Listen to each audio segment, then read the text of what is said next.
Hey, I just want to drop in and talk about stress a little bit. I got a video from my trainer on the Future app today, and he gave a really good metaphor for your stress threshold. And you do have a stress threshold. There is a limit to how much stress you can tolerate. Stress in and of itself is not a bad thing. It's a good thing and it's a bad thing. The positive stress from exercise, which is obviously what he was talking about, because Future is a personal training app, which I have a bunch of guest passes for as well. So I'll post a link or something to give away these guest passes, and you get a personal trainer for like 30 days, which is awesome. Me personally, having a personal trainer has been a game changer. I feel a lot better, blah, blah, blah. But I'm not doing a fucking ad for Future right now. So find a way to get me your email address if you want a free like 30 days of a personal trainer. Totally worth it. And if you don't like it after 30 days, whatever, just cancel. Who gives a fuck? But anyway, so he did this really cool video about stress.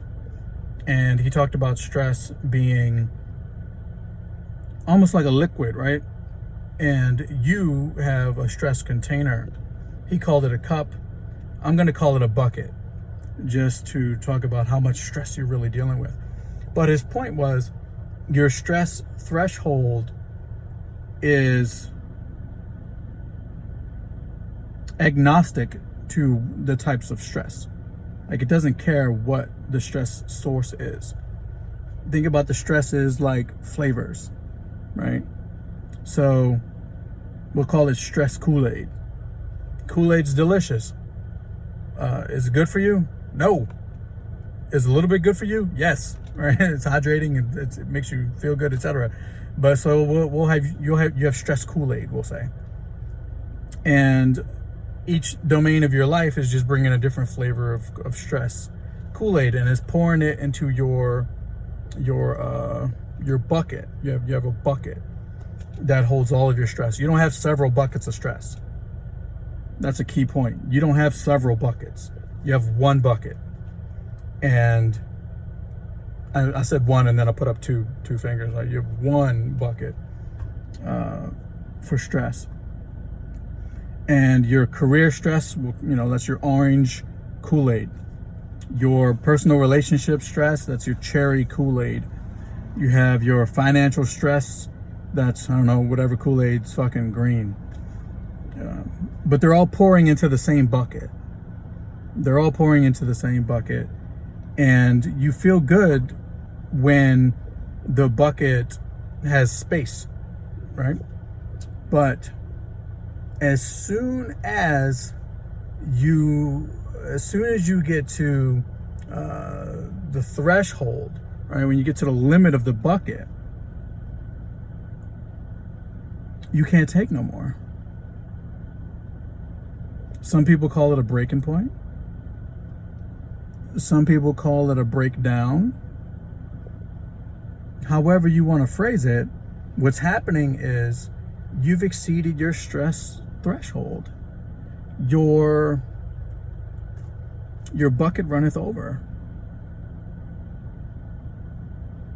And that's scary. It's scary if it happens in an uncontrolled manner. Because if your stress threshold is exceeded and your stress bucket runneth over, you don't get to choose where it lands. It's just running over. When you overfill a bucket, you don't get to decide what side it spills out on. You don't get to decide what it spills onto. You don't get to decide how much comes out.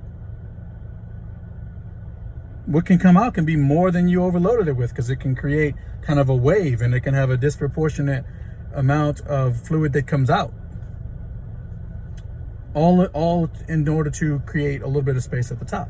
So what you want to do is, you can't limit the inputs of stress. You have them. Everything in your life is pouring into that bucket. So what you need to do is manage the bucket. It's kind of like that contraption that you'll see at an amusement park, like a water park, like Soak City or whatever, where water is running into the bucket all the time, just water going up into the bucket. But there's also like water leaking from the bucket, right? Creating sort of fountains for people to play in, etc. So there's water coming in and there's water coming out. That's important. And then when the level of water rises to a certain point, the bucket itself tips over, right? It doesn't tip over completely. It doesn't empty. You don't want an empty bucket because then you don't have a life. An empty bucket might as well not be a bucket. The purpose of the bucket is to hold liquid. If it's empty, why the fuck do you have a bucket? All right? So it tips over and it pours out some of the water, which creates a waterfall effect. Kids can play in it. It's a good thing because you're controlling the amount that's being poured out, and you're aiming it, you're directing it. That's how you want to manage your stress. You want to have mechanisms and rituals and habits to where you release some of your stress on purpose, intentionally, with some aim, and that will give you more space in your bucket for the new stresses that are coming in.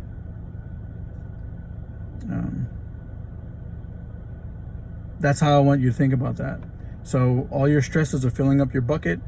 Tip your bucket over a little bit. Let some of it out. Maybe you're talking to a friend. Maybe you're talking to a therapist. Maybe you have a creative outlet, some form of expression. Maybe you just go to the beach and meditate. Maybe you just fucking lay in bed all day and watch Netflix.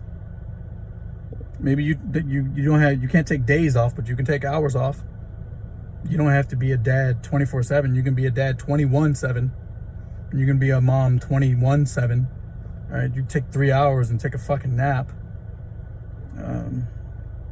So you need these things to kind of tip your stress bucket over and let some of it out, so that when your bucket goes upright again, you can handle more incoming stress Kool-Aid.